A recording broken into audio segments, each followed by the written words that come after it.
All right. So, Bridge is a file management application aimed at designers. So, it's more about visual stuff.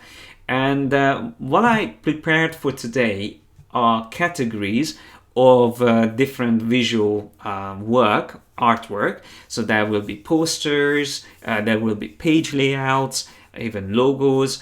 And I'm going to walk you guys through a lot of things. So let me just switch back to my screen for 1 second because I wanted to show you something. So the terms that I'm going to talk about are all these what you can see around me. So I made sure that if I sit in the middle, you can still read it. So these are the terms that you probably are familiar with already if you're interested in design. But maybe some of them you never heard of or you're not sure of. And I can't promise that I will cover everything, I mean all of these, but I'm going to mention most of them. So we will be talking about depth. That's a huge one and very important one. I always try to add that in my work. So adding depth is obviously going to create interactions and relations between your elements in your design, but I will show you really good examples so you will see exactly how that works. Then we have an emphasis, movement, balance. These are all very important. Golden ratio, and color, harmony, negative space, contrast. Although it's really small here, but it's actually a very important technique or tool. And first of all, what is the goal or what are the goals of composition? And what does composition actually mean? Well, composition, before we go any further, I would probably simplify it saying that it's a purposeful arrangement of elements. Now, what are elements? If you think about putting together a design, it will involve images, so it can be photographs or illustration, text, and then color in general, like blocks of color. So these are already elements, and it's a purposeful arrangement of all of these things. Now, another very important thing is that you can consider composition as telling a story. So you are communicating with the viewer whenever you design something. So you have to convey a message visually. That's the task. So all of these tools will help you to achieve that. Okay. And also very important that when you communicate, even when you talk to someone, to be able to get your message across, you have to be impactful. You have to be straight to the point. You have to cut to the chase. You can't just talk around rubbish. You have to be clear and focus on what you want to say. And that's exactly the same thing with graphic design. Your design has to be impactful. And there's so many different ways of achieving that to make your design engaging. But generally, composition and a good use of all of these techniques will help you to achieve that no matter what you're doing. All right. So this is the introduction I wanted to tell you, but now we will go into each of these things and I'm going to show you good examples, but then I will also show you bad examples. And it's very important. I don't really have many bad examples because it's not something you should look at too much, but if you only look at good examples, you will find it very intimidating to do anything. So I wanted to make sure that I have at least one very bad example, which probably breaks all of these rules, and that will help you to see that everyone makes mistakes, or you could even consider this not a mistake. It might be deliberate breaking of the rules. And on top of all of these, I want to also, at the end, share 10 tips, not 10, so 10 tips that is probably the most crucial out of all of the things, all of these tools put together. Okay, so that's probably really like finalizing all the concepts that we go through today. At the end, I'm going to give you those 10 tips.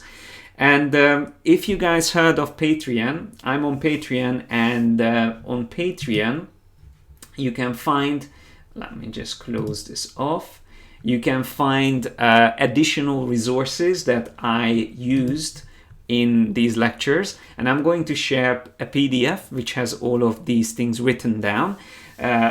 You can decide to support me or not.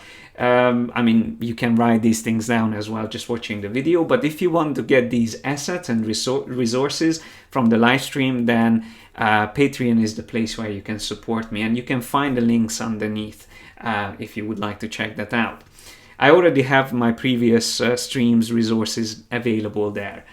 So let's get back to my screen and let's get to going through these things. So first of all, I want to make sure that we have the topics that we want to cover ready. So as I said, I'm in Bridge, so I'm going to go through these one by one. You will see always the selected image on the right, but I can also bring it up in the center like this, just to give a little bit more clarity. Now, this is actually balanced, but I'm not going to start, and I'm not going to go in order. Instead, I'm going to go through the way I think it makes more sense, all of these topics. So one of the things that I want to talk about is depth. And this first example is actually something that is a bad example. I'm not going to show you these cheesy things. You might think of depth as something that looks 3D, but this is actually much more complex than just simply making something look three-dimensional and making the dog look like it's jumping out of the picture. This is not really depth in graphic design terms. So what depth is more about something like this, where you already have a little bit of interaction and relation between the elements. And this is crucial. Now, what you want to avoid is isolation. So when you put down in your design elements, it could be text, it could be an image, you don't want them to be sitting next to each other. So that's just isolation. So they don't have any interaction to each other. You want them to interact. And here's a very simple example where not only those leaves, and I don't know what else, they look like drapery, not only those clothes and the leaves are interacting with the frame, but they also interact with the text without making it hard to read it. So obviously legibility is a very important aspect of design, so to be able to read something, that's very important, but you can play with the elements to add that interaction. So that is something you want to have in your design. Overlap, you can also call it overlap. So things overlapping each other, or we can call it layering. You can think of it as adding layers on top of each other of different elements. So that's very important, and here's another example as well. I'm just going to go through some of these, and you can probably see all of these together. Let me just go back to have all of the images selected from this group, and I'm just going to go through in a carousel mode. I think it's a little bit easier to see them all together, but focusing on one at a time. If you use Bridge, the shortcut for this is Command B for Bravo. So Command B or Control B. You can get into this review mode, they call it. I call it carousel mode because that's more what happens. So another great example of that interaction and overlap and intertwining of the text and the image. And you see, it doesn't have to be complicated. It can be actually very simple, fairly simple. And this is a simple technique you can do in Photoshop, simply using masks on your image or on the text. So I will be able to show you these type of things in future streams that I'm going to do. You can let me know in the chat which one you would like to see in a future stream. I'm going to come back to them and show you examples of them. But in this stream, I would like to go through as many examples as possible, so we won't stop at like going through the technical aspects. It's more about understanding why it works. So depth and interaction helps you to make it work. So it avoids isolation between your elements. And another very important thing that you need to remember, and that's also to do with interactions between your elements, we sometimes call it in design kissing. Now, kissing is actually something you want to avoid. Although it sounds nice, but kissing is something that we call when elements are placed too close to each other, but still they are not overlapping. So imagine two blocks that are just literally next to each other, or a text which is too close to the edge of the page. So these are things that you want to avoid. And there is a reason we have margins on pages. When you do print design, you have a margin which makes sure that you don't put text too close to the edges of the page, because that would be also awkward. It's just not comfortable to have text too close to the edge of the page, or even something that is not clear whether it's overlapping or whether it's behind or in front of something. And look at this. I mean, it's such a beautiful and elegant design with that V shape coming in front on one end on her chest, but going behind her head on both sides. So it's almost like a necklace or like a jewelry, which really frames her head. And because it works well, because it's obvious immediately when you look at it that the bottom of the V shape is in front of her while the top edges are going behind. Now this is all just a visual trick. It's not something that was photographed like this. It was just a smart way of using this technique of depth and interactions.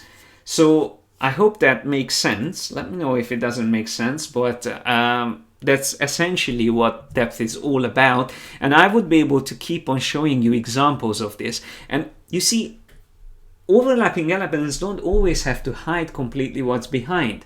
Like even in the previous example, we had a nice subtle see-through texture or gradient. Here again, we have blending. Blend modes can help you to make it look like that number 4 is in front of the horse, right?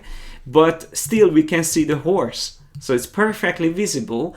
We just see like it's a blended color on top of it, but it's still obvious that it's in front, while the number 0 is obvious that it's behind because it's not blending together with the horse. So even though it's see-through, number 4 still feels like it's in front of the horse. So try to remember this. Try to remember that layering, overlapping, adding interactions is such a useful tool.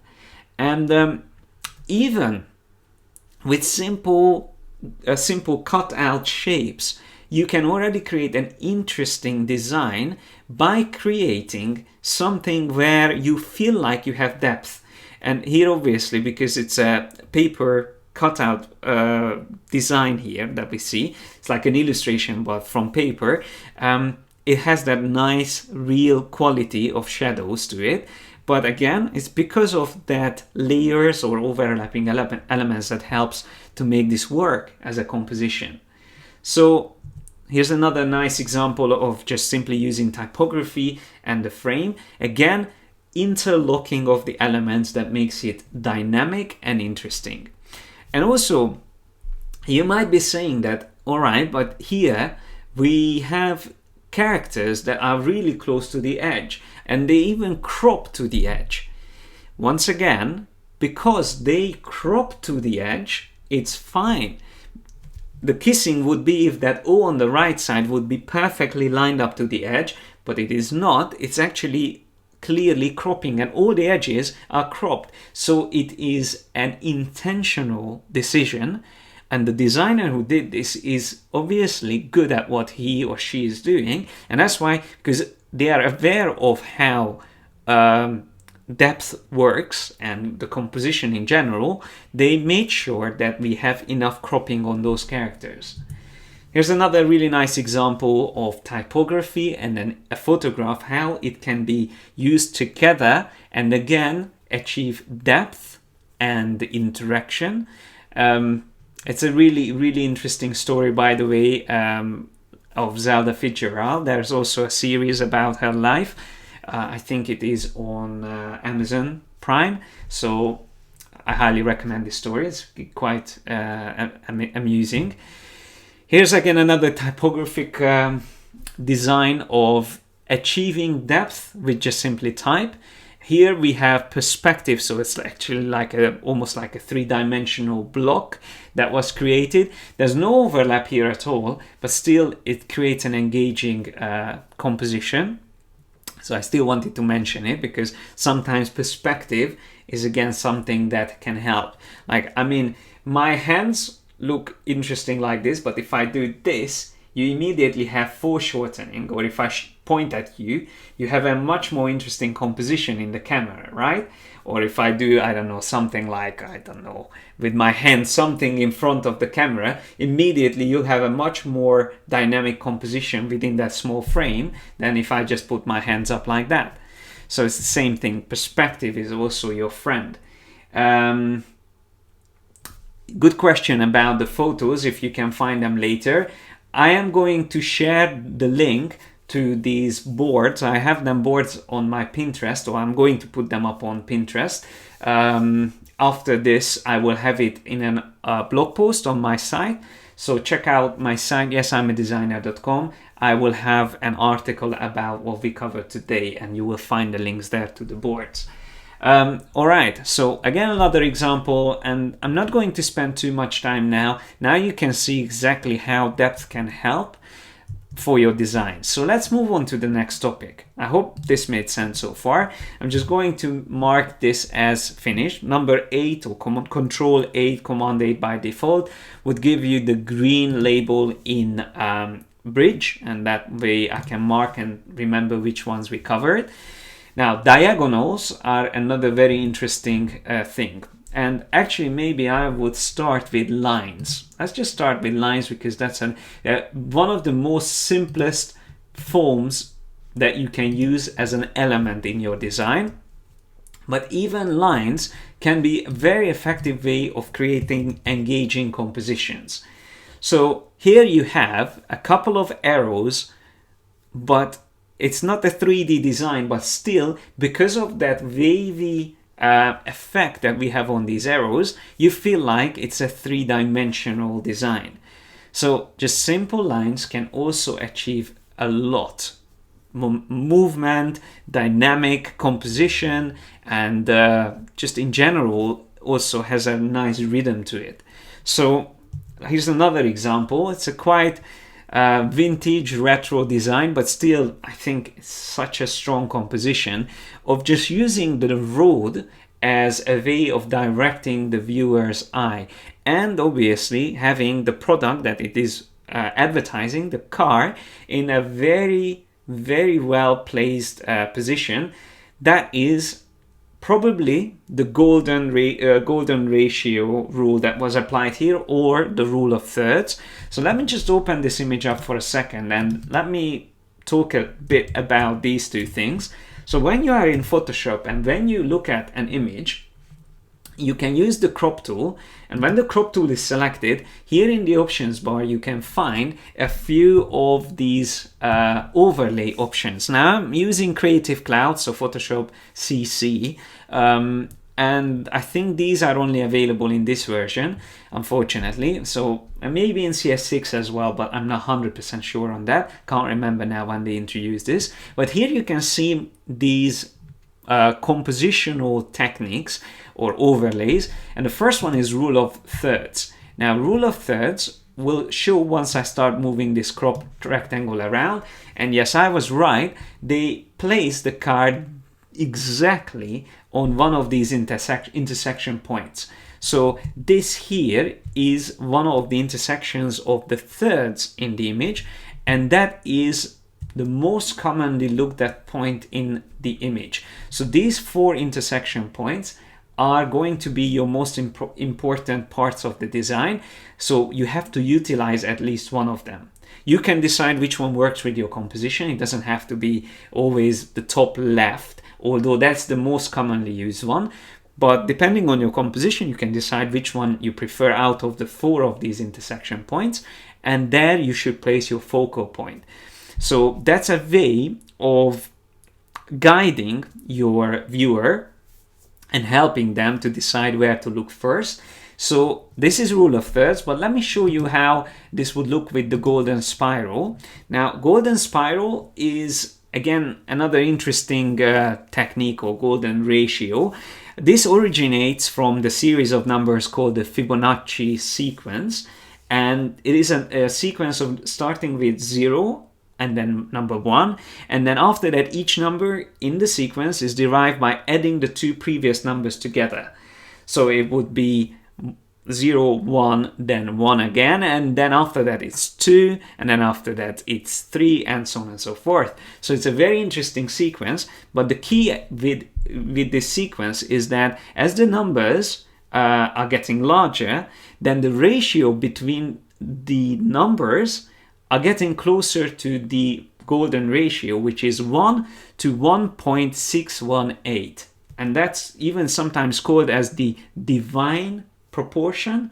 You might have heard of it, and loads of artists counting like Leonardo da Vinci used this as well, and it has been used in all kinds of fields. But what I wanted to test here is to see whether this image actually uses it. You can see this spiral is counted based on this golden ratio, and I can just quickly switch back and show you how it actually works. So counting or creating the golden ratio, it works in a way that you divide or have the proportion set up, your frame or your image or the canvas set up in a way that the shorter side can be counted as 1, and then the longer side can be counted as 1.618 compared to the other one. So that's the aspect ratio between the two of them. So you probably heard of 4:3 or 16:9. These are very commonly used aspect ratios in videos and in design as well, but generally in video we use it, screen sizes. But this is another aspect ratio using the golden ratio or divine ratio, and or divine proportion, sorry. And then the spiral is actually created based on this ratio. It's just keep repeating, and you can see this in nature. I mean, there's loads of forms in nature that is actually based on this ratio. So there has to be something to this. It's pleasing to the eye, and that's why some very famous logos actually uses this proportion. Like National Geographic's rectangle uses this. So A and B, the two sides, if you check their ratio, it is the golden ratio. If you look at the circles in the BP logo, the circle's radius or diameter compared to each other, now it's actually the radius, but even the diameter would be the same ratio, again is the divine proportions.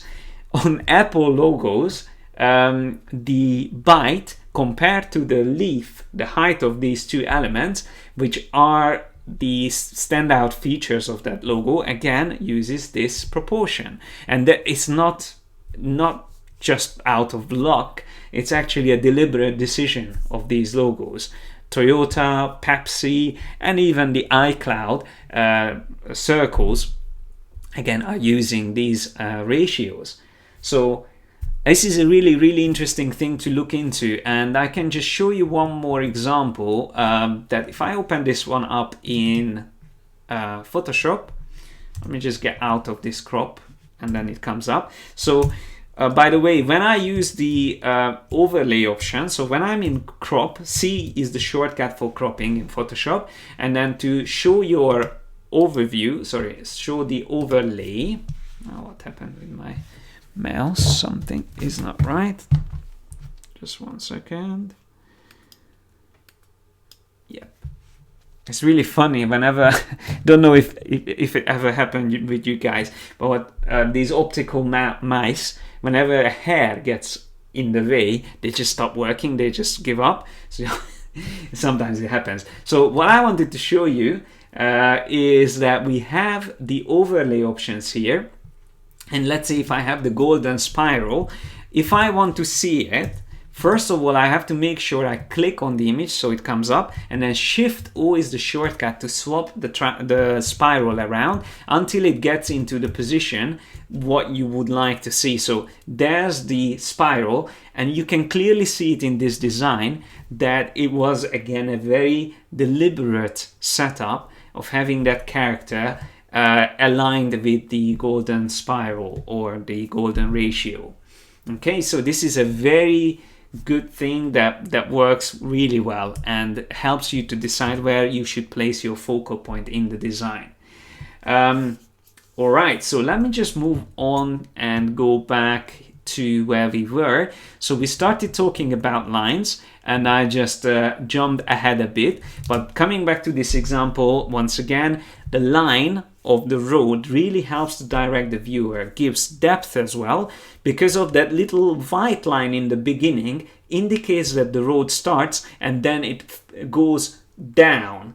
Even though it's just a flat black color and there's not even a difference between the colors in the background and in the foreground, we still feel like it has depth because of these simple lines and the way they are placed down.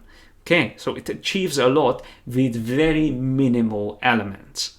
All right, so here's another nice example of working with lines in design is so important, and you can simplify a lot of things with just simple line art. So that's again something I might explore in the future and do another live stream. If you guys are interested, let me know, of doing this type of simplified line art illustrations in Adobe Illustrator. I do these very often, and it's something that really helps to include in brochures and UX as well, experience design. These are all things that really simplify but still convey the message, and sometimes conveys the message better than the actual photograph. By the way, this brand has an amazing design. I love their design, and it's worth checking them out. Pinkberry is I think this is a collection of different products. Sorry, but Pinkberry in the middle. Worth checking them out. They have such a cool design if you haven't seen it already. Here's another nice example, again, just typography, but almost turning into lines. And again, just by using that folding or waving lines, we have, again, a sense of motion and depth as well. Okay, very, very nicely done design. Line work can be very intricate as well, very complex, and you can recreate these folk patterns with it really nicely. This is again an illustration, vector illustration done in Illustrator, but I can just show you that lines, these are all the same line weight. That's the interesting thing about it. So it doesn't even change line weight. It's the same single line weight used throughout the whole design, and only 2 colors. And still we have a very intricate, nice design. Here's another example, quite similar to the car, and also you can see that we have overlapping elements here. There's not much interaction, but still it looks really nice. And I just want to point out that if I zoom a little bit closer here, just notice how this subtle shadow here in the background helps to really reinforce the twist and the three-dimensional aspect of that swirl, right? That just some subtle shadow there is enough, and also here on the top. All right, so these simple things are enough. You don't have to have a massive drop shadow. Subtle, less is more generally in design. Remember that as well. All right, so another nice example, and I think we jumped into another category. Yes, we have movement. But before we go into that one, let me just go back to diagonal design. So using diagonal lines. So lines usually are 45 degrees or 30 or 60. It doesn't really matter as long as you use diagonal lines instead of just horizontal and vertical. You again can achieve a very dynamic and engaging composition. And of course, once we look at a design like this, we can already see repeating things that I already mentioned, like the depth and the interlocking of elements. So the 60 and the no, you can already see that. But let's have a look at a couple of other designs. Again, diagonal lines, even though they are very thin, they reinforce the photograph. So again, a very smart thing, and it's in those terms that I mentioned in the beginning. Rhythm and repetition is also so important in graphic design, and you can see like the one on the left especially, the purple comma version, where we have the dancer's legs going also in a diagonal 45 degrees angle, and then the same thing is repeated with a very thin hairline. So that's what makes it work. And not to mention that what makes it even smarter is this, the same line actually is used for the N. So it's again interacting with the typography. So everything is relating to each other, and it just makes it look amazing. Plus we have also interaction with that big comma sign and the dancer. So again, this is not hiding it or not setting it in front or behind. It's a blending, which you can very easily do in any of the Adobe applications. So the next one I'm going to show you is I think it's a fan art. I don't think it was actually used as the promotional campaign for this film, The Maze Runner. Correct me if I'm wrong, maybe it was, but I love this design. It's such a smart way of recreating the whole sense of that film. So it says the only way out is within, and then we have the character walking into the maze.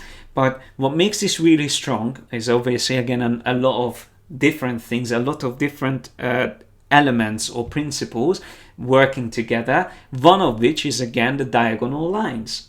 But then we also have negative space, which is another very important thing. That big red triangle here on the left, I would consider that a negative space. We'll talk about that in a second. So just the diagonal lines for now. Again, here we have diagonal lines, so try not to restrict yourself and put text always horizontally or vertically.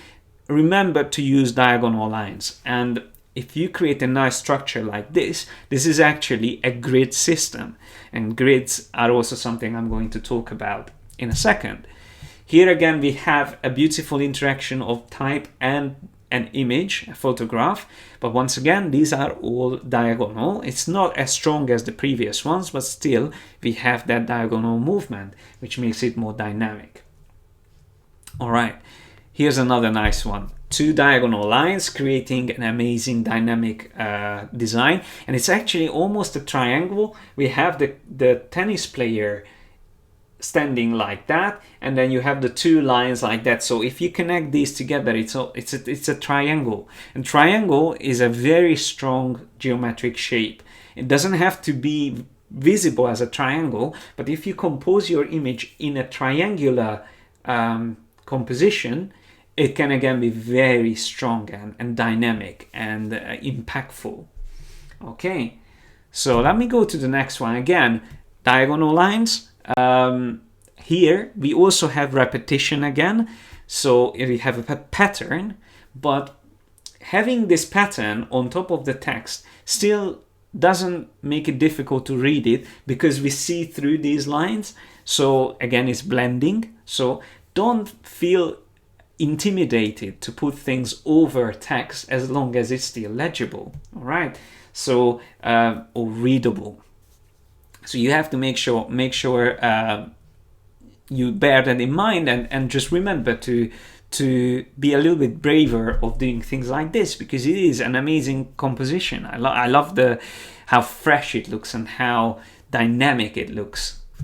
All right, so diagonal lines. Lines in general are great, but diagonal lines are brilliant. And then we talked about these, so let me just mark these up. So we talked about diagonals, we talked about the divine proportions or golden ratio, and then we talked about lines as well. So we are doing a good progress. I'm definitely going to be more than an hour in this live stream, so I hope you guys will be able to stick till the end, because I'm going to summarize the things that we go through. But if you miss the beginning, don't worry, because we have a recording of this, so it's going to be available on my channel. And if you guys haven't subscribed to me already, then it's probably a good time. So I just did this little animation to remind you. You can subscribe by clicking on the bottom right corner on the screen, and then you will be notified every time when I'm doing a live stream. So let me just come back and show you the next topic, which is movement. So movement is another amazing way of getting your design to be more impactful. So I love this design. It's so nice. I mean, there's so many things good about it. Although there is something that I'm not 100% sure about, a few elements, but in general, it has a very strong sense of movement. And that's Tour de France is all about, that speed and the cyclists going like crazy. And you can see here we have these lines again helping us to achieve that sense of speed and movement, but we also have perspective used. So we see the buildings in the background, the famous architecture of France, Paris, and then we see them in the background, so we have a very strong sense of perspective, and everything is just helping us to see that, so reinforcing that. Again, a different type of representation of movement. We have more like an ink spreading or paint. Looks like this when it goes in water. So again, it's just a nice way of showing movement, and although the runner is facing directly us, there's no sense of perspective here apart from the bridge in the background. We still have a very strong movement in the image. We have another, I usually call this explosion effect, where we have a central focus from where we have all the other elements coming out. So that's again another way of achieving movement and dynamic composition. And notice how it's not only the images, but there's also those little geometric shapes that just convey that explosion or burst of movement from the center. So it's similar to these little rounded lines coming out of the cyclist, or it's also similar to this where the ink is spreading. Here we have the sharp triangles recreating movement.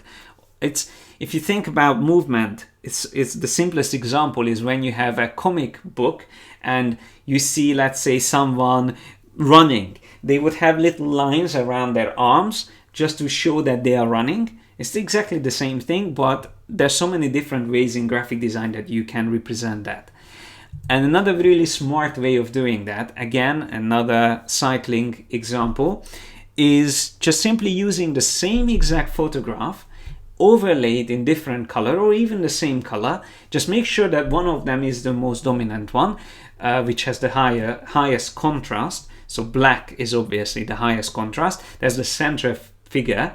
And then you use the same exact character or same exact photograph, but with a different blending and color, overlay them on top of each other, and immediately you have that movement that cyclists would have when they are really like going uphill or something like that. You can imagine this guy like working hard and trying to get up and win the race. So graphic design is probably one of the most or biggest restrictions in graphic design, is that you're working in a two-dimensional surface, right? So you have a single sheet of paper that is completely flat, and you have to make sure that your design feels like there's depth, movement, and it has to feel like there's more to it than just a simple flat piece of paper. Or it's the same thing on the screen. If you're working on a website or if it's an app, it's the same thing. It's all flat surfaces, but we have to make it look engaging, and we have to convey a message and tell a story. That's the most important thing again. So movement is telling a story. Look at this image. You know, you can see the struggle, you can see the movement, and that is telling the story. So that's very, very important. Remember that. And here again, we can see a very subtle but nice movement in the image. So two photographs exposed on top of each other. And then we have even the text with a little bit of movement. Can you see the shift in the S? That is again just repeating the same movement what the girl is doing in the background. So lifting her head up, The same thing happens with the S. So both the typography and the photograph is moving up and down, or it adds that vertical movement. So very smart way of doing it. Cool. Let me move on. So that was movement. And now we are moving on to shapes. Shapes is another very important one. I don't have really much of this topic, so I will just show them side by side so you can see them all at the same time. So with shapes, it's something we already talked about, using geometric shapes, but it's a huge thing in graphic design. And they can be used for so many different things. They can be used as containers, holding devices, we also call them. So you can see, for example, the images in the second one. So from the one here, like the Discover Full, the images are within geometric shapes. Or we also have the girl on the right in a triangle, and we also have the owls on the one on the left in triangles. And these are all working really nicely because we like to see simple shapes. We can relate to them. It's just something that has been used in design and in visuals for a very, very long time. And these basic shapes, the circle, the square or rectangles, and triangles are amazing shapes to work with. But then you also have more complex shape like the pentagon, hexagon, and then you can go into maybe stars as well. But as long as you start working with these shapes, again, you can create very strong compositions. So let me move on to the next one. So that was shapes. And let me show you the next topic, framing. Again, it's something just I can show you all at once, or maybe, let me just remove that one for now. Just look at these two for a second. Let me just drink before I continue. Sorry, it's a hot day and it's quite difficult to talk without drinking. So looking at these examples, it's hard to tell why I'm showing you these, probably, because there's a lot of things here happening already that we talked about. Like if you look at the one on the left, apart from what I'm showing it now for, we have movement in it already. We have also overlapping elements, like the clouds are coming out of their frame and the guy is in front of that, so there's already that as well. Movement, obviously, horizontal movement, even like a shifting in his body. But then also a very useful technique is framing. Framing can help in really focusing your viewer's attention to the center, but the frame itself can also be a very crucial element in your design. So here you can see that the frame has a lot of elements, like the title is in the frame, the page number is in or the issue number is in the frame as well, and even elements of the design is in there. But the one on the right, the design there is actually probably the frame is the design, and that's the main element, but it still doesn't take away from the focus, which is within the frame. It's almost like a frame within a frame. But let me show you another example, which is slightly different, and this is more illustration. And framing doesn't have to be a rectangle frame. I mean, that's the more traditional and more common way of using it. But when you have designs or compositions like these, again, there is a framing, and we normally call these containers or holding devices. I already mentioned this before, where all the shapes, all the elements in your design are kept together in almost a simple geometric shape, in this case a circle. It doesn't have to be a perfect circle, so you can see that they both break out of that simple shape, but generally that's the shape that they are representing, and that holds them together, that contains them and unifies them. Unity and unification is one of the main or core principles of the Gestalt theory, which is a psychology theory, which says making sense of how the human mind perceives the whole and not the parts of it. So we could look at this design and we could say, all right, so there's a text that says learn to. There's another font and a bigger text that says escape. There's a cloud, there's some boats, there's some building, there's some trees, there's some so on and so forth.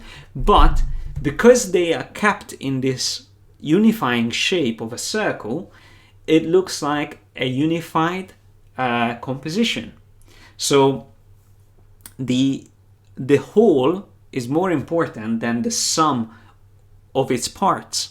And that's the main theory in the Gestalt psychology. It's worth looking into that as well. It's something that you will probably hear about if you look into design theory in general. I can write it down here in the chat, but I'm going to have all of these things written down in my blog post. So make sure you come to my website. You can check it out. So Gestalt theory, and it's a German word, by the way. So let me move on. Framing, I think we talked about it enough, and hopefully it makes sense as well. So let's just mark that up as well. And similar to framing, here's our next very important topic, and that is grids. Now let me start with something a little bit more obvious, and again, another very important part of graphic design, branding and logo design. Is nothing different, again, because this is something where we use the same principles. Logo design is a very complex thing because you have to apply a lot of these theories with a very few elements. Usually the less elements you have in a logo, the better.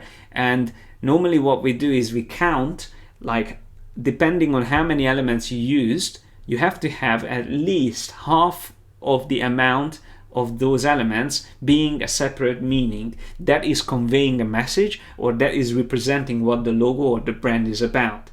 If you look at the logo of Obama's Hope campaign, that is a perfect example of that. It has at least 8 different messages. That is obvious when you look at it, or if you think about it a bit, you can see inside it. And I think it has only 4 elements, so it has twice as much meanings as much element it has.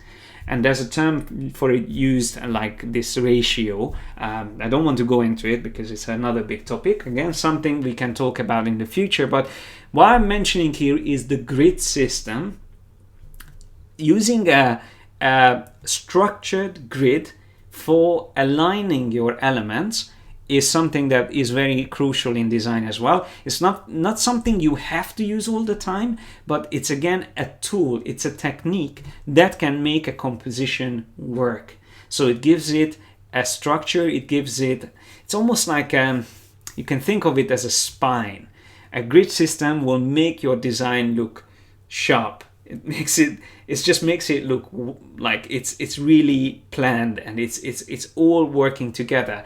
But this is a very simple example because you can see those lines, and obviously this is just a sketch, so the lines wouldn't end up in the final design. But if I show you something like this, you can probably imagine the grid, right? So you can see that the letters are aligned to each other, like the N is exactly above the O, so there's another row starting there. There are columns, there's a certain gap between these columns as well. So horizontally, we have a certain size that's used within the numbers, within the letters. And even the letters are very restricted in a way. So everything has a place, and the images obviously are following that. And here you can see another one. So when you see a design like this, if your eyes are trained enough and if you work with grid systems, you will immediately be able to tell whether they use the grid system or not. In some cases it's more important than others. So I don't believe in that some designers would do grid system for everything that they do. I mean, it's useful, but I wouldn't force grids on everything. It can be useful for a lot of different things, like these type of designs. It's definitely useful to work with it, but I wouldn't always use grids. Here's another example. Let me just show you this in full screen.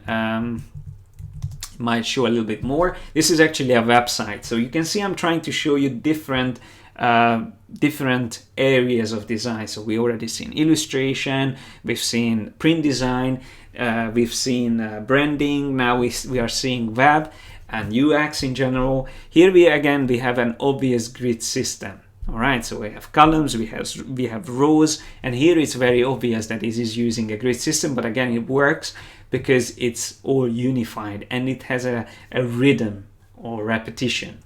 And then there is also this example.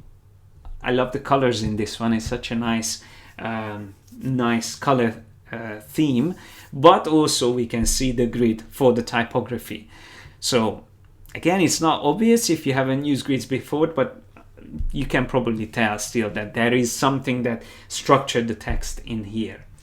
Cool. So hello everyone who's joining right now. If you think you missed a lot, you can always watch the recording later, but let me just keep on going. All right. Yes, that's actually a good idea to put links to books on this subject.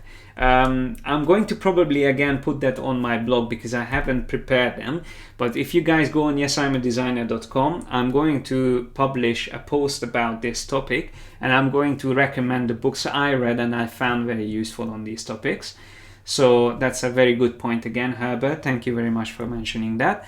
And sorry guys if I don't reply to all the questions. I'm going to try to reply to questions at the end.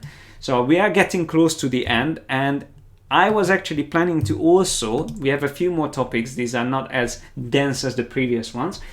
I was also actually planning to give you guys a little bit of a challenge at the end of this session. So I have a few examples in which I am going to ask you to put in the chat what you think is most important in a design that I'm showing. So I would show you a design at the end.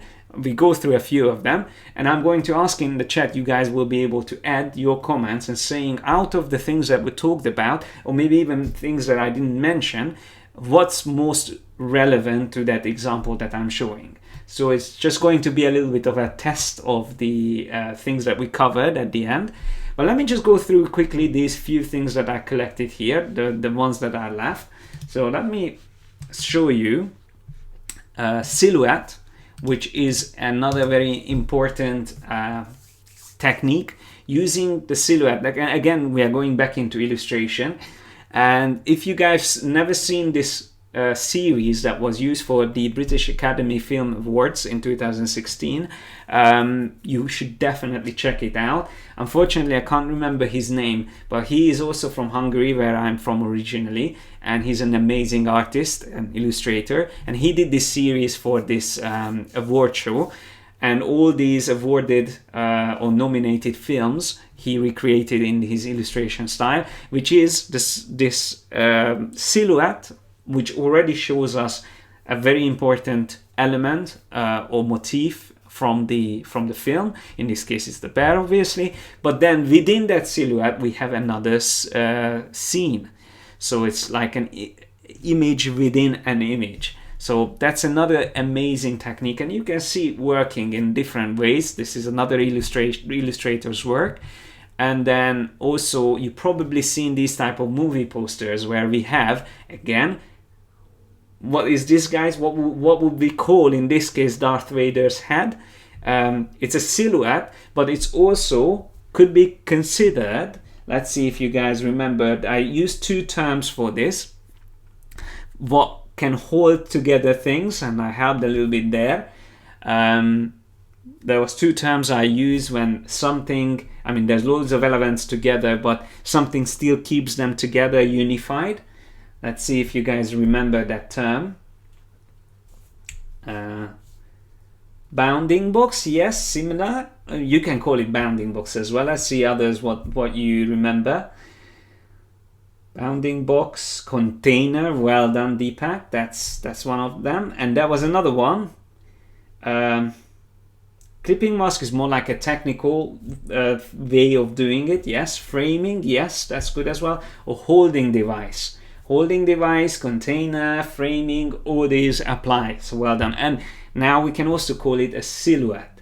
So, or shape, yes. I mean, form. There's so many different ways of calling it. But yes, so Darth Vader is our container in this case, or the frame, or the silhouette, and within that we have loads of things happening at the same time. These are very popular movie poster technique, and it works well here. It doesn't work as well on the Spider-Man Homecoming poster. If you guys haven't seen that video I've done, it's called What Went Wrong. Let me just find it quickly for you. Make sure you put that on your list of to watch, because I think that worked out quite well and I got good responses. So I'm doing a similar analysis to what we are doing now, but I go a little bit deeper on what went wrong with that poster, and I try to analyze and recreate it and see, applying these things that we are talking about now, how it can be improved. And I have also another similar video on the Ubisoft logos redesign. I'm planning to do more of these. And by the way, if you guys know any design that came out recently, either it's a logo, movie poster, or packaging, or a product, or something like that, where you think it's went really bad, and it's like a popular brand. It doesn't even have to be a popular brand. It can be something else as well, but it's good if it's a popular brand or popular. It's within the popular culture, then I would be happy to look into it and maybe turn it into a video for that series. So let me move on. Yes, I'm hoping to do more What Went Wrong videos. So if you guys liked it, as I said, if you help me out with topics to cover, that would be great. And then I would love to do more, because I really enjoy doing them.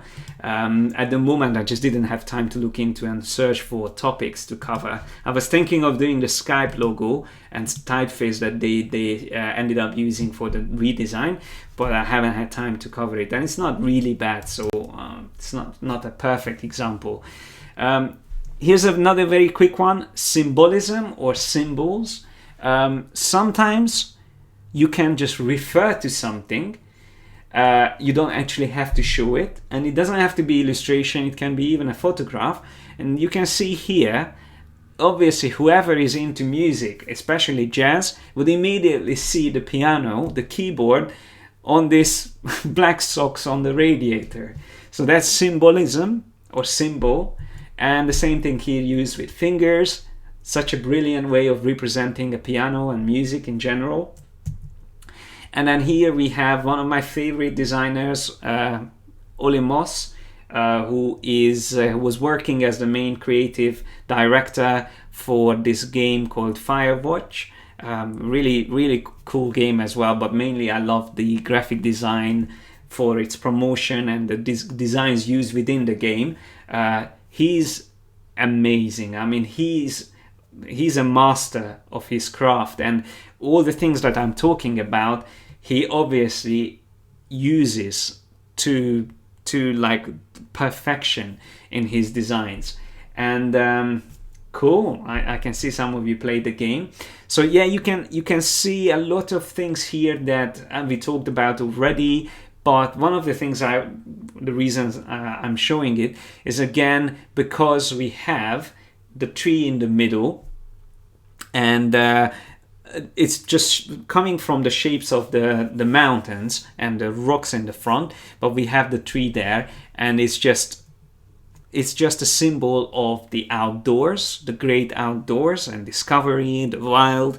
So it's again an image within an image. And even though we see trees in the foreground and mountains in the background, the whole message is just strengthened with that smart use of elements in the background. So it's just a masterpiece. And there's so many, most of his work is just unbelievably amazing. So another one, love this series. If you guys never watched it, I highly recommend it. It's about graphic design in, I think, the 50s it starts the story, and then goes into the 60s. It's about an agency, design agency in New York. And yeah, if you haven't seen it, make sure you look into it. Such a cool series, but also you can learn a lot about design, because they talk about design a lot in this series. So And the symbolism in here is obvious. We have the cigarettes, and also they act as the skyscrapers in New York. So just a very smart way of using two things that work together. Cool. So let me move on to our next topic, and we are almost getting to the end where I'm going to give you the stage. So symmetry is something we've seen in some of the examples. This is fairly simple. When you have on the left and the right side almost the same thing, that's when you talk about a symmetrical composition. It's something that again comes from nature. A lot of things in nature are symmetrical. If you just think of your body, it's also symmetrical. You have two hands, you have two legs, your face is more or less symmetrical. Not for everyone, but it's like relatively symmetrical for most people. But yeah, I mean, a lot of other things in nature, you would see the symmetry in them. And that's something that again makes it look pleasing and comfortable to look at. So it just gives balance as well to your design, a very balanced design. And you can see a few examples here. So let me just switch back to that view when we can see all of this category together. It's just a little bit better to see them all together. So once again, it's not just the symmetry, but again, how amazing the depth in this design, how cool the photograph is interacting with another layer where the type is. Such a smart idea. Then we have obviously Shepard Fairey, another amazing designer, an illustrator. His work is just superb. It's such an impactful design, and no wonder why his work is so famous. So he is using symmetry a lot. And by the way, these things that I'm talking about are used in all kinds of other areas in the creative industry. So in films, you probably heard of, now I won't remember his name, I'm really bad with saying names, especially when I have to remember on the spot, but help me out guys. The Grand Budapest Hotel, for example, is the director's name is Wes Anderson. I haven't actually seen the chat yet because there is a delay, but I remembered his name. He's using symmetry in his films, and he is a director who you should watch. I mean, all his work you should watch and think about graphic design when you look at every scene, and every frame in his film is composed like it's a graphic design or it's a poster. So, and he's one of his key or like trademark techniques is the symmetry. So yes, thank you guys. I can see Wes Anderson is coming up now. So if you haven't seen his films, maybe start with Grand Budapest Hotel, but he has lots of other good films. That's something I think one of his best work. But the something Moonlight, not Moonlight. I can't remember the one with the Scouts. That was also amazing. Again, amazing framing. So, but coming back to symmetry, it's used in illustration as well a lot, and also posters apply symmetry even if the two sides of the poster is not the same. Because we have a symmetrical composition, it again is a very strong and impactful design. Moonrise Kingdom, that's the one. Thank you, Creative Spirit. And 1 to 1, 12, 10 degrees, sorry. So another example of symmetry, container, interacting elements, and a lot lines at the bottom as well. We have a line, and then again another nice like branding using symmetry. Such a smart idea again. Flower and a bee all in one. Again, geometric shapes, very simple. Just a beautiful example of a logo design. And then let me move on to something very similar to this, to symmetry, balance. Balance is something that you have to learn to work with. Let me just go through one by one on this. And I will probably start maybe with this example. So this, especially when you compare it to the previous examples where I showed you symmetry, where we have a very even left and right side. Here we have a very uneven, asymmetrical design. So does it work? Yes, it does, because it still has a nice balance. Because the girl on the top, she has her legs on the left side, and also quite a lot of the big characters are on the left side. So there's a quite strong weight on the top left side of the image. And if we don't have those elements on the right side, it would tip over and it would fall over to the left side. So it has to be kept in balance by those elements on the bottom right. So balancing asymmetrical design is an important thing. So if you don't have symmetry, you have to make sure the left and the right side are in balance and it doesn't tip over. It feels uncomfortable. It's like looking at a photograph which is not, the horizon is not straight. Again, if something like a photograph is framed intentionally to be on an angle, it has like a strong angle and the horizon is not straight, it's fine as long as it has a strong sense of rotation. But when you have the horizon just a little bit to the left, just a bit to the right, it's too weak and it looks more of a mistake, and most of the time it is a mistake. So it's similar to the kissing that I mentioned, when you have elements too close to each other. So they are not overlapping, but they are not far away from each other. They are just literally next to each other. It doesn't look good. It's not comfortable. Again, in another nice illustration, we have a very strong element on the left, the female character, but then it's balanced out with all those elements on the right side. So we don't have to have another female or male character, let's say, on the right side, because all the other elements are balancing the design out. So it doesn't have to be symmetrical for it to feel balanced. That's just something I wanted to show you as well. And also here we have a nice balance because we have the bigger triangles. It's a book cover, by the way. We have a bigger triangle on the right side, bigger triangles on the right side compared to the ones on the left, but that is nicely balanced out with the typography set to the left, aligned to the left, or flush left, we can call it as well. So that's again a nice balance there.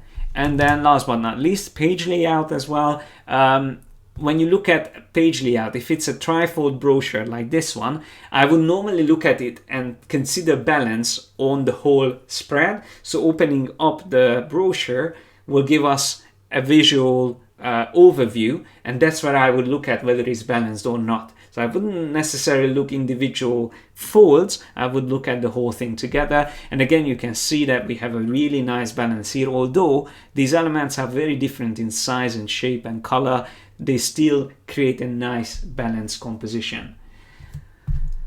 I can see someone is very happy to be in this stream. I'm sorry I can't pronounce your name, but I'm very happy. You are happy. Everyone's happy. Cool. So let me move on to the last theory term that I wanted to talk about, and that is negative space. One of my favorites, and this is something probably you heard of again, and I could talk about, we could have like probably 2 or 3 streams just on negative space, because there's so many ways of using it. There are so many ways of using it, but let me just show you a few good examples. Like here we have the type just being empty space. It's actually something we see through and see the white background, but we can still read it, and it's used as an element. So the empty space sometimes works as an actual readable text in the previous example. Here we see something that is not there. We see a piece of frame or like a paper or something like that, or artwork, even without actually seeing anything, because we have the elements around it.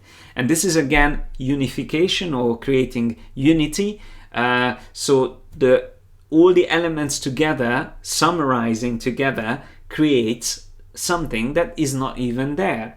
So that's, remember Gestalt, we talked about already. Gestalt, I think you have to pronounce it. Again, negative space is used to create this number 2, and instead of using a different color, we only see an image used for the depth, and we can't see the front face of the number 2. It's just simply empty space or negative space. But what's important about negative space is that it's just as important what you leave out. I mean, what you leave out is just as important as what you show. And the way you can think about it is without emptiness, without, or let's just say in music, without silence, you wouldn't enjoy hearing sounds. So if there was a constant noise, you can't call that music. In music, and even popular music, but in classical music it's the same thing. Normally the climax or the strongest point in music is just after like a complete silence. So you have the music going on, let's think of a popular song, it's going on, and then just before it hits back with the chorus, there's sometimes like a complete silence, or just quiets down, some instrument goes out, and then it comes back again. So that little bit of silence prepares and adds a huge contrast to the actual music that comes back, and that is impactful. That's where you have the impact and engagement, and that's what you get with negative and positive space. So what's not there and what's there. But what's not there can be a very important and useful part of your design as well. Here's another amazing campaign. I think this is about molesting females. 2 seconds to spot, 2 seconds too late. Yeah, I mean, the actual topic itself is obviously important in this case, but in general, just how smart it is to use 2 colors and have a story that's told just with the simple illustration. The same thing here. We have food and wine festival. We have the fork and the wine both in one place. Again, really smart. And I love this one. This is showing, if you look at this, it's showing again the negative space is what shows actually the product that is not there, the headphones. But we see the crying babies, we see the barking dogs around them, and it's just probably is talking about or representing how good the sound isolation of these headphones are. Brilliant piece of illustration. And then we have this one, again, another amazing example of negative space. Just the 2 violins, a bow tie, and then you can see the I guess the conductor or the musician, but you can see a person there, although it's negative space. So huge topic, just negative space. If I had time to talk about it, I would probably talk a whole hour at least about that.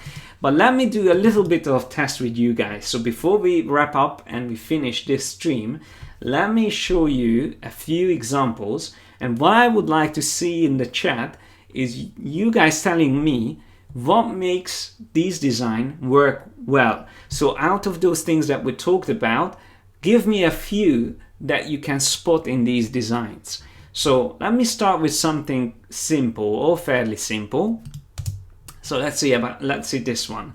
What do you think here is making this strong and impactful? So while I'm waiting, because there is like a 10-15 seconds delay between me and you guys, so I have to wait a little bit.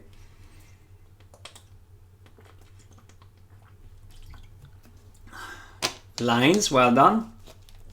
Alignment, grids, brilliant. Repetition, well done. Domino effect, yeah, definitely.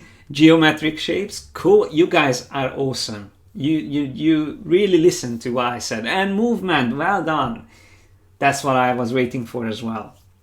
Cool. So obviously, yeah, I can see balance as well. Well done. A lot of things are coming back from what we talked about, but you can see just a simple design like this already utilizes at least 5 of those things that we talked about. And it is just about learning these rules, and then maybe once you know how to use them, then break them. So Without knowing the rules, you can't break them. But when you really are familiar with rules and you use them in designs, then it might be time to start breaking them. You can only break rules that you know how to work with. So, I mean, this design doesn't really break any rules. Maybe the only rule it breaks is that it has very less information about what is going on. So we don't really know. Push for change, yeah. So it's some kind of campaign about change, but we don't really know what's going on apart from that. But it's very impactful. It's something I would look at and I would think like, okay, so what is it about? Let's see. So it's engaging. It makes me interested. Cool. So thank you for your comments. Now, shall we do maybe 2 more? Let's see the next one. What do you guys think makes this design work? So I'm going to show you now a poster. It's an advertisement poster, which is generally, it's an illustration. It's a really nice illustration. And what are the things that you can spot in this that we talked about? There's again a lot of different techniques that we talked about. Frame, well done. You can see a frame in there already. That's a good point. Movement, perfect. The waves, the birds, the surfer guy, all movement. Symmetry, well done. Container, or the bounding box or container shape. Explosion as well, yes. Movement going outwards. Balance, very good. Symmetry. Kissing, you see kissing is actually a negative thing. I wouldn't necessarily say there is in this one. I can't see anything that is exactly on the edge with something else, but depth, well done. Like the Surf Pro, the text is coming out of the bounding box, which adds depth. And yeah, it's like an 80s style, and it's back in fashion, the 80s, both visual and in music. The 80s is back. I'm from the 80s, so I'm quite happy with that, although I don't remember exactly. I was quite young in the 80s, but still it feels good for this style to come back.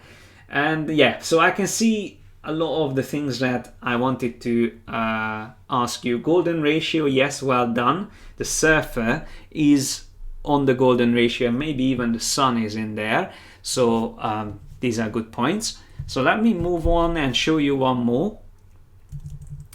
Let's see what you make of this. This is a slightly bit more challenging one. It's a very simple illustration. Yeah, 1/3. Mohit was saying, yeah, for the previous one, that was also a good one. But for this one, let's see if you can. Yes, negative space, that's well done. Mad Mick. Space, yeah. What else about negative space? Movement, well done. The clouds and the hair, there is a movement. And even lines, well done. Just as I was about to say, the lines are very important in this one. So we have this S-curve, again leads the eye to the girl, and then the girl's hair flows into the clouds.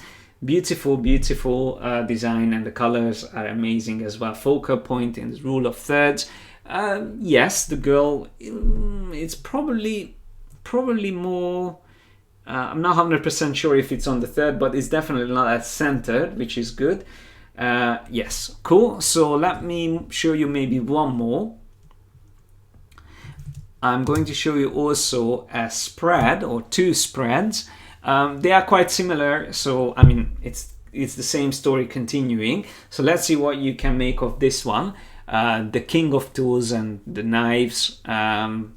So these spreads, what are they using?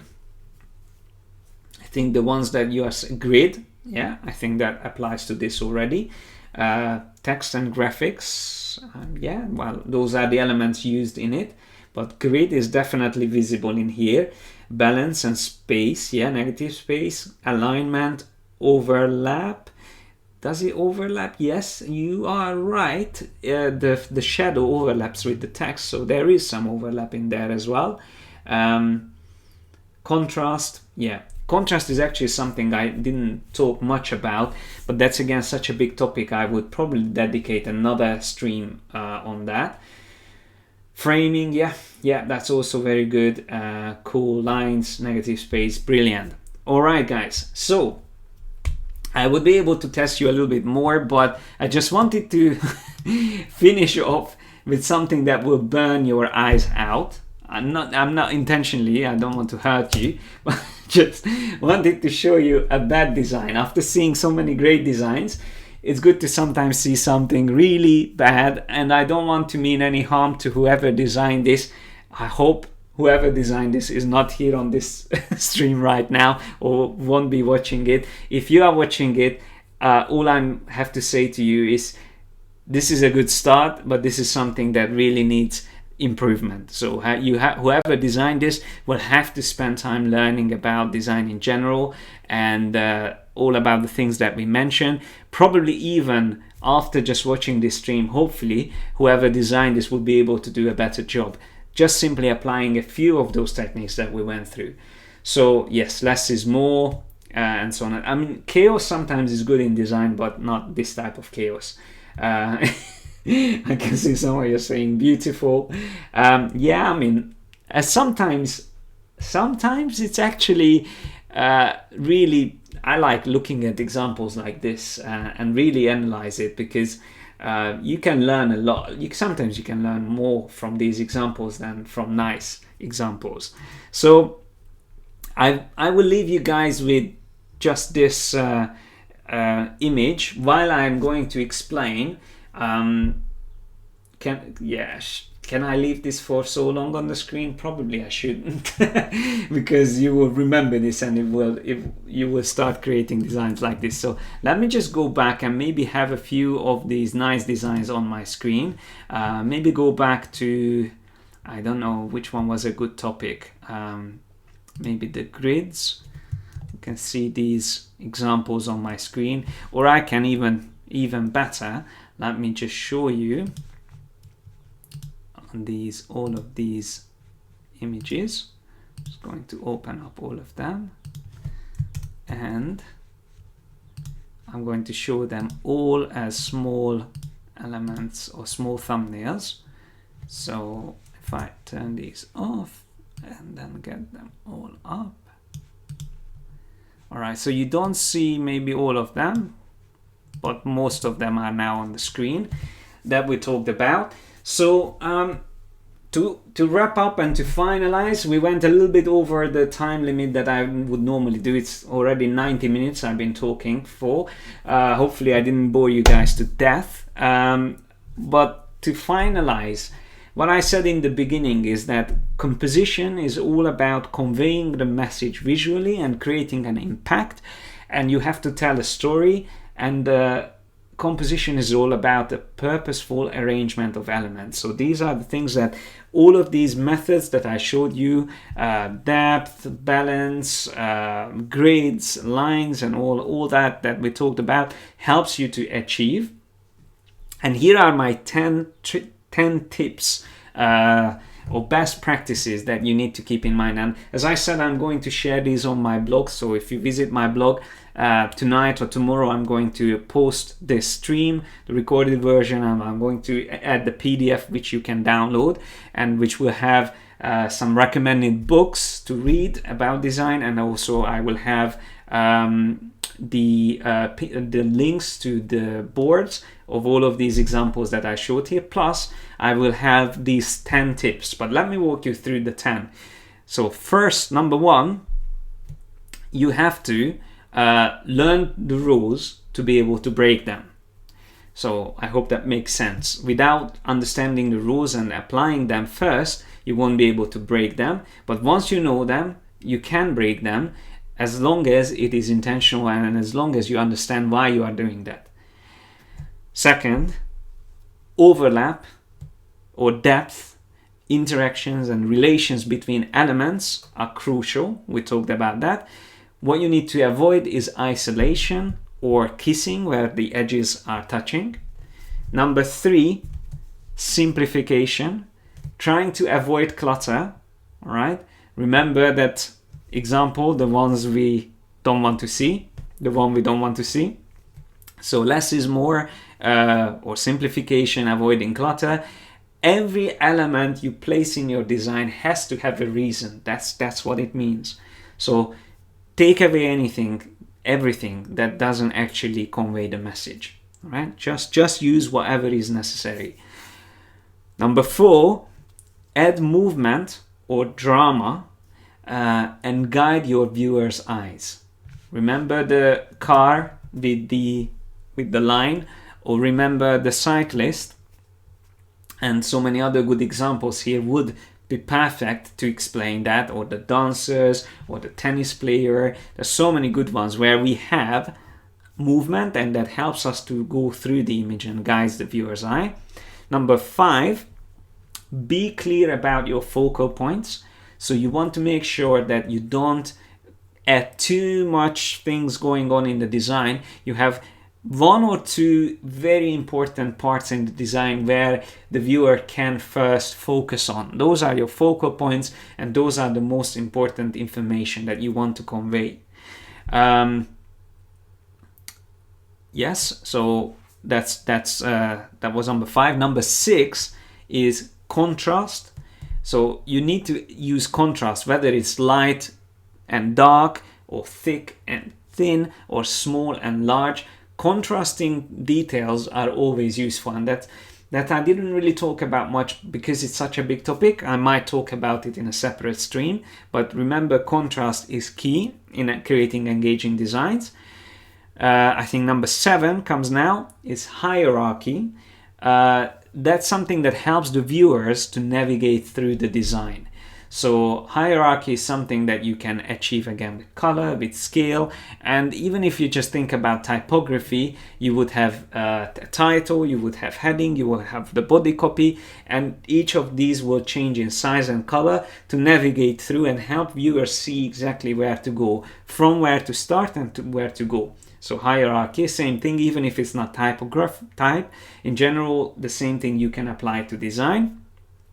Then number 8 is repetition, gives consistency and ties together related elements.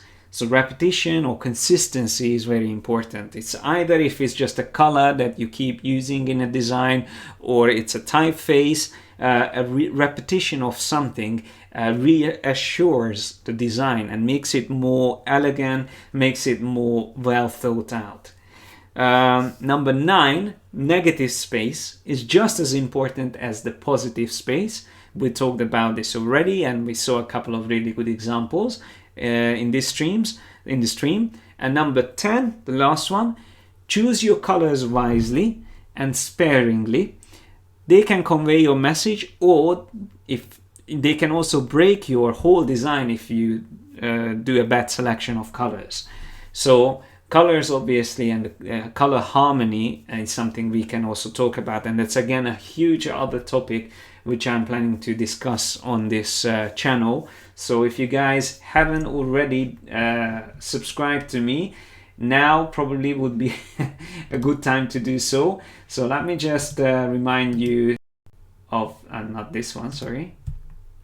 Those were all the topics that we went through, but that's all I wanted to cover today. And I would like to also just look at the comments below, and because we spent so much time today, I don't think I'm going to actually reply to your questions, but I am going to save all the chat, and in the blog post I will probably come back to some of these questions. So what I'm planning to do is to mention your name as well, if you don't mind, and include your question, and then I'm going to reply in a written form on my blog or website. So yesimadesigner.com is my site. I think I have a link underneath, but I'm just going to write it here quickly so you can find this coming soon. I will have to work on it tonight and tomorrow, but I'm planning to get it done soon. And I can see from Creative Spirit, maybe you guys can recommend some topics for me, or maybe just things that I mentioned that you would be interested to see another stream. But Creative Spirit is saying, let's create a movie poster in the next live chat. That sounds like a really good idea, and I would be up for that. I love films in general, movies, and movie posters are really great fun to work with. So that's something that we could definitely do. And maybe we could even create like a collaborative design where you guys send me images and we come up with the title, and then I start working on it. But with your input as well, you can tell me like, all right, what shall we do? That might be a cool one. So like a collaborative design stream, doing a movie poster. The next live stream is on the same time, Sunday, 5 p.m. in Greenwich time, 5 p.m.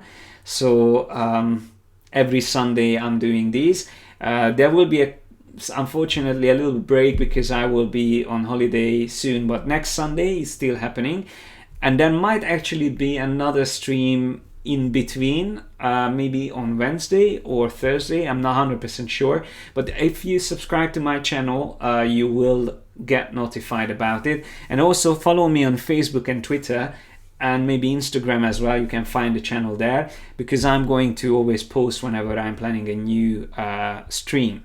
And whoever missed the stream today, it will be it's recorded and it will be available on the channel. So make sure you share it and tell it to whoever wants to learn about these things. Make sure others get to know about it as well.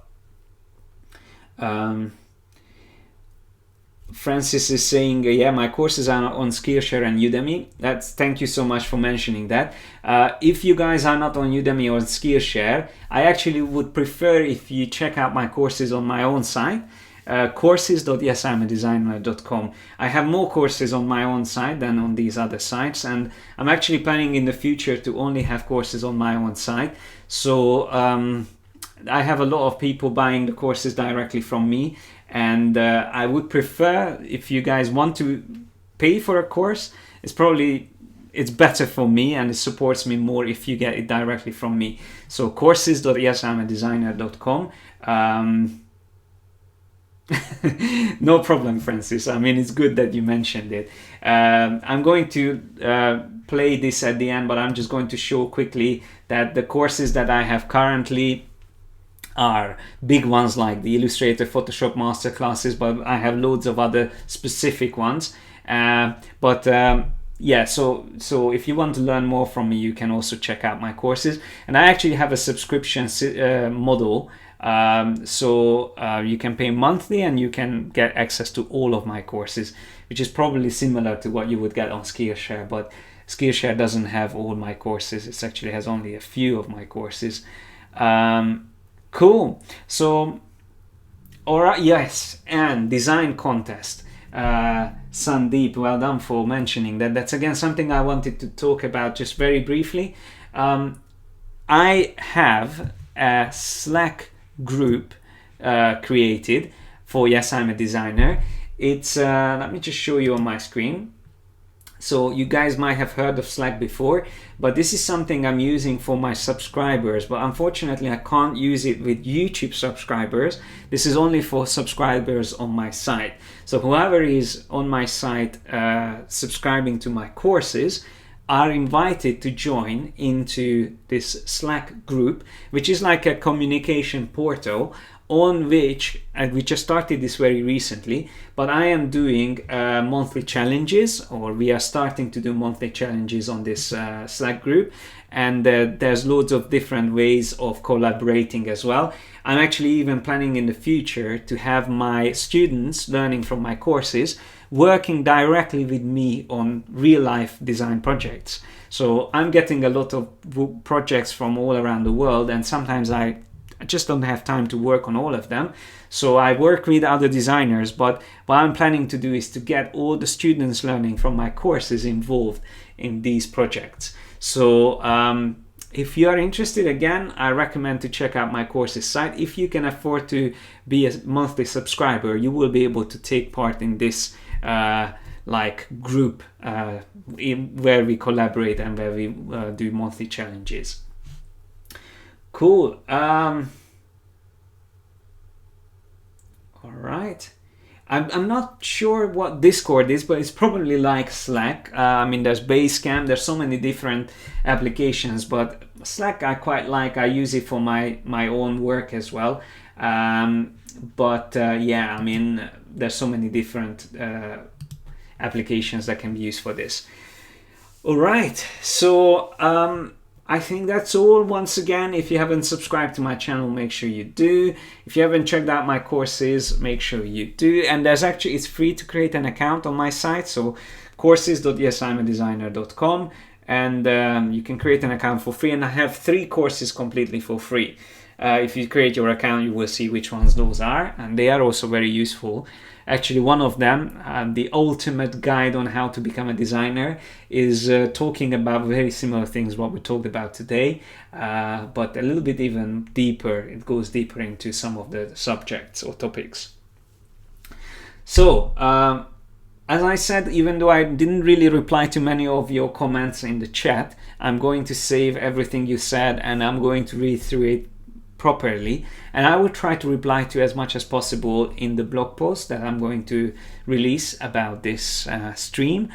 And next time will be definitely Sunday at 5 o'clock in the afternoon. Might be even one shorter one in between.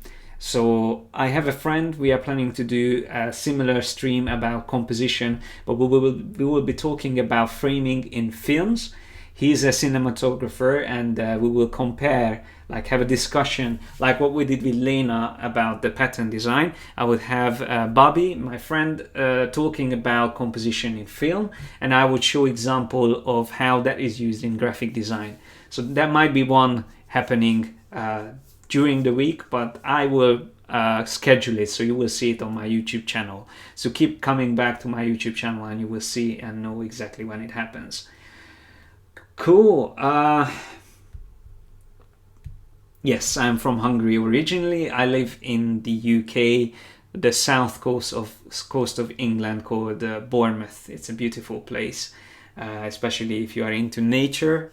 There's so much things you can do here. I was just out kayaking with my lovely wife today. I just came back from that on a river.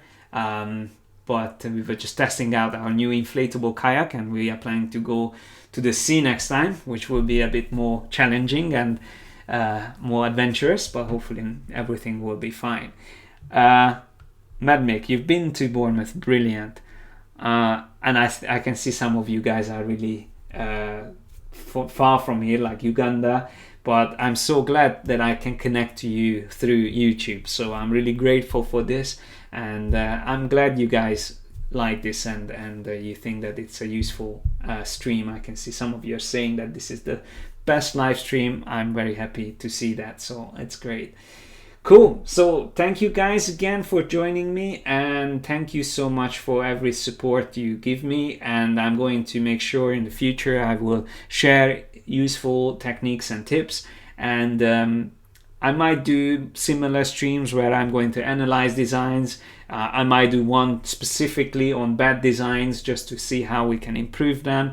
And I like the example of the movie poster, and maybe we can do something like that where we work together. You guys can send me images, and then we put together something live here on this stream. Cool. So thanks again, and have a lovely evening, morning, wherever you are. A good Sunday. I hope everyone is still in Sunday, and then I will see you guys in the next one, and whenever that will be. So thanks again for joining me today. Goodbye. Thanks a lot for staying till the end. I hope you found this video useful. Don't forget to subscribe to my channel, as I'm adding similar content regularly. If you are interested in learning more from me, you should probably check out my comprehensive training courses on my site. I have more than 200 hours of video training from beginner to expert levels, with lots of exercises, quizzes, and resources to help you develop your skills and become a professional designer. Just click on this link and create an account to start your free trial. Thanks again for joining me today, and I hope to see you in the next one.